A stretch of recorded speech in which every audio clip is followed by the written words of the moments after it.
बिल्कुल यहाँ इस वक्त हम मौजूद हैं निवाड़ी के पीजी कॉलेज प्रांगण में। आप देख सकते हैं कि इंतजाम किस तरह चाक चौबंद सुरक्षा के हैं और चप्पे चप्पे पर पुलिस का पहरा है।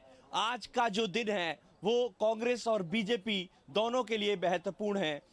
जो प्रत्याशी हैं, कुल 10 प्रत्याशी मैदान में हैं, जिनमें सीधी टक्कर अगर बात करें तो कांग्रेस और बीजेपी के बीच है। नितेंद्र सिंह राठौर कांग्रेस के टिकट से मैदान में है, तो वहीं बीजेपी ने शिशुपाल यादव को मौका दिया है। तो इन दोनों प्रत्याशियों के बीच कड़ी टक्कर मानी जा रही है। हालांकि समाजवादी पार्टी भी मैदान में है, लेकिन अभी थोड़ी देर बाद डाक मतपत्रों की गणना की जाएगी और उसके बाद ईवीएम खुलेंगी। तो जैसे जैसे रुझान आएगा वैसे वैसे जो कार्यकर्ता हैं दोनों दलों के, उनकी दिलों की धड़कनें बढ़ती जाएंगी। लेकिन फिलहाल अभी इंतजार है कि डाक मतपत्रों की काउंटिंग हो और उसके बाद जो पहला रुझान आएगा मतपत्रों से, वो काफी हद तक ये स्पष्ट करता है कि लहर किस तरफ बह रही है।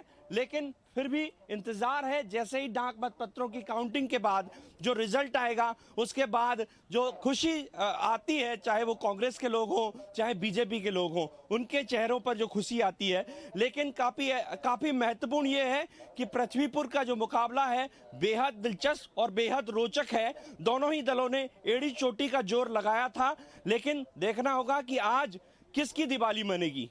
बिल्कुल प्रहलाद, एक बात और हमने देखी, जिस तरह से प्रचार के समय पर जनता से संपर्क किया दोनों ही पार्टियों ने, जहां बीजेपी ने अपनी ताकत दिखाने की कोशिश की, ज्यादा से ज्यादा बड़ी सभाएं की, उधर कांग्रेस ने दूसरे तरह से प्रचार किया। छोटी छोटी नुक्कड़ सभाएं कांग्रेस ने ली। मुझे लगता है ज्यादा सभाएं भी कांग्रेस की वहां नहीं हुई हैं।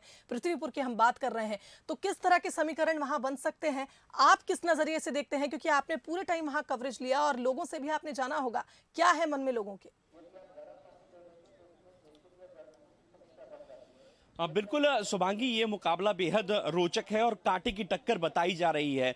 और यहाँ पर अगर बात करें तो बीजेपी ने जिस तरह से अपनी जमावट की थी और एक बड़ा ओबीसी कार्ड खेला था, शिशुपाल यादव को मौका दिया था, जातिगत समीकरणों को साधने की कोशिश की थी, क्योंकि एक बड़ा मतदाता यादव समाज का, कुशवा समाज का, और तीसरे नंबर पर दलित वोटर यहाँ पर एक महत्वपूर्ण भूमिका निभाता है। तो बीजेपी ने कहीं ना कहीं इसे भुनाने की कोशिश की थी। वहीं अगर बात करें कांग्रेस की, तो वो जो सिंपैथी लहर है, क्योंकि ये पारंपरिक रूप से अभी देखें तो कांग्रेस की सीट रही है, यहां पर जो स्वर्गीय बृजेंद्र सिंह राठौर, उनका दबदबा रहा है, उन्हें मास लीडर कहा जाता था। लेकिन जिस तरह से कांग्रेस ने भी कोशिश की और लोगों तक ये बात पहुंचाने की कोशिश की कि यहां जो नेता उनका था वो उनका नेता था और अब उनका बेटा इस मैदान में है चुनाव के, तो कहीं ना कहीं ये कोशिश, ये प्रयास कि वो सिंपैथी का फायदा मिले। लेकिन देखना होगा कि क्या नितेंद्र जनता को अपने साथ लाने में कामयाब रहे हैं,